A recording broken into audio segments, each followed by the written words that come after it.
Are you ready to read another story, girls? All right, this one is Rudolph the Red-Nosed Reindeer. Have you ever heard of him? Looks like he's talking to an elf right now. It was a snowy day in Christmas Town. Santa Claus's lead reindeer, Donner, had just become a papa. "We'll call him Rudolph," said Donner, looking at his new son. Suddenly, Donner and Mrs. Donner saw a bright light. "He's got a shiny red nose," said Donner in surprise. "I'd even say it glows." There's Rudolph with his red nose. Santa came to visit the new arrival, but then he saw Rudolph's nose. "Let's hope this glowing stops if Rudolph wants to make the sleigh team," Santa said. "We can't have any shiny noses flying through the sky." So the Donners put a little cover on Rudolph's nose. There's Santa.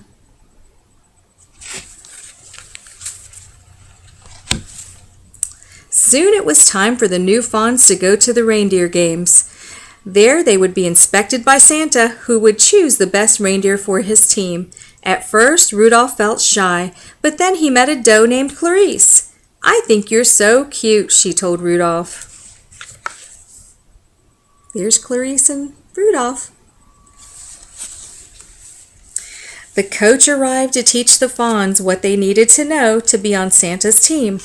"First, we'll learn to fly," he told them.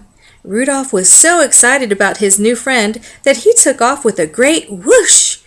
He soared high over the reindeers' heads and Santa's too.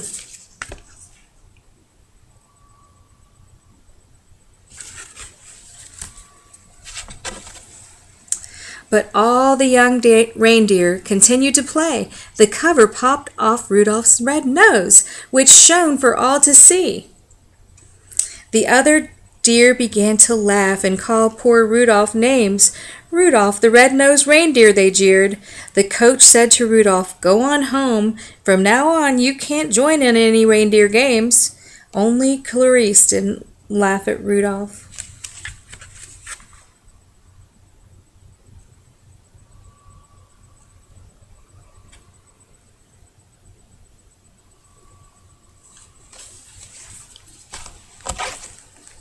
Poor Rudolph wandered off alone.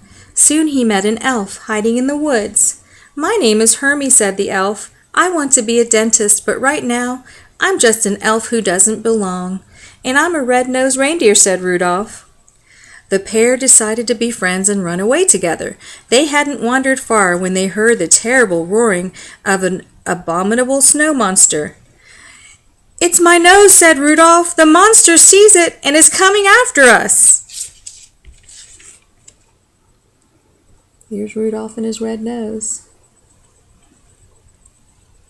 There's his friend.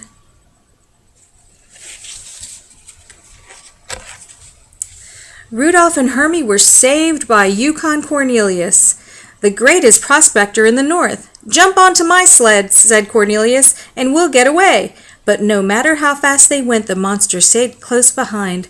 Finally, they were trapped at the edge of an icy lake. Cornelius chopped the ice with his axe, and the friends floated safely away.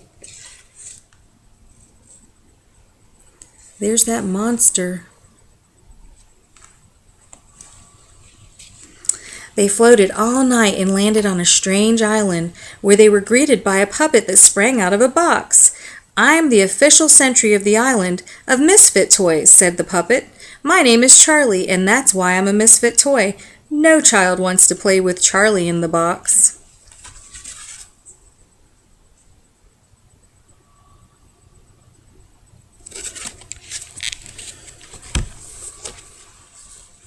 "We want to travel with Santa Claus in his magic sleigh," said the misfit doll. "Otherwise, we'll miss all the fun with the boys and girls when Christmas Day arrives."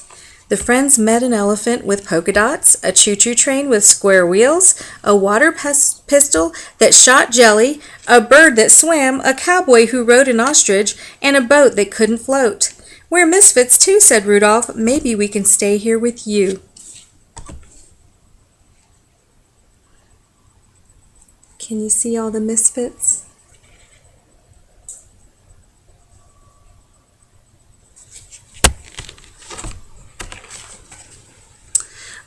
But the king of the island would let Rudolph and his friends stay only one night.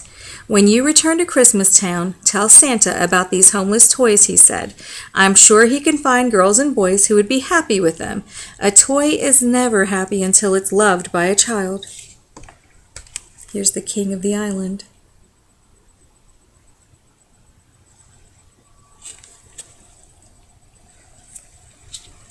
That night, while Hermie and Cornelius slept, Rudolph lay awake. My nose will only bring my friends more danger, he thought. I must go off on my own. But while wandering alone in the snow, Rudolph realized that he couldn't run away from his troubles. That's true.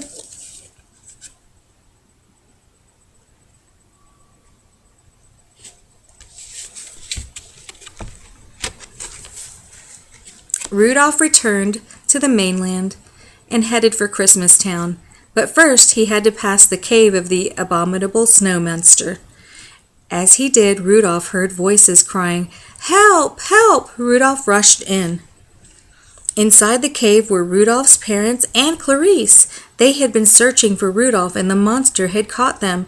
The giant creature grabbed Clarice. "Put her down!" Rudolph cried, butting the surprised monster with his little antlers. There's the monster with Clarice. He's a big monster. And there's Rudolph and his parents.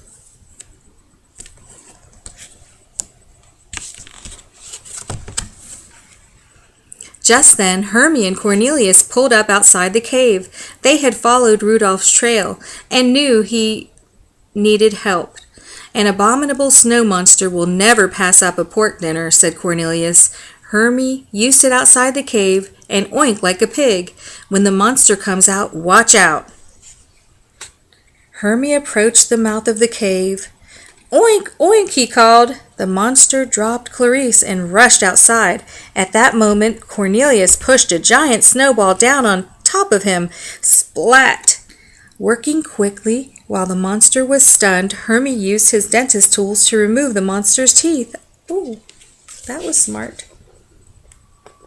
There's Hermie oinking like a pig. And there's the monster getting ready to get the giant snowball in his head.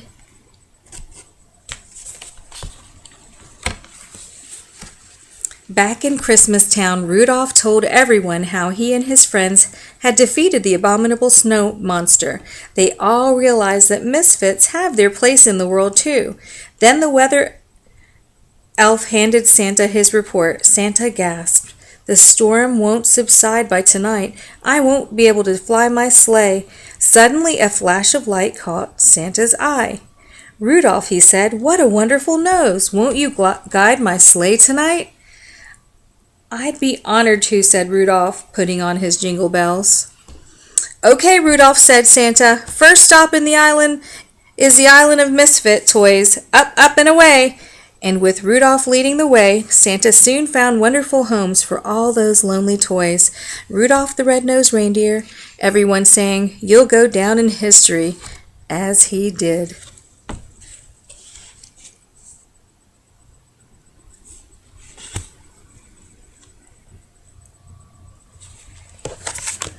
That's the end of that story.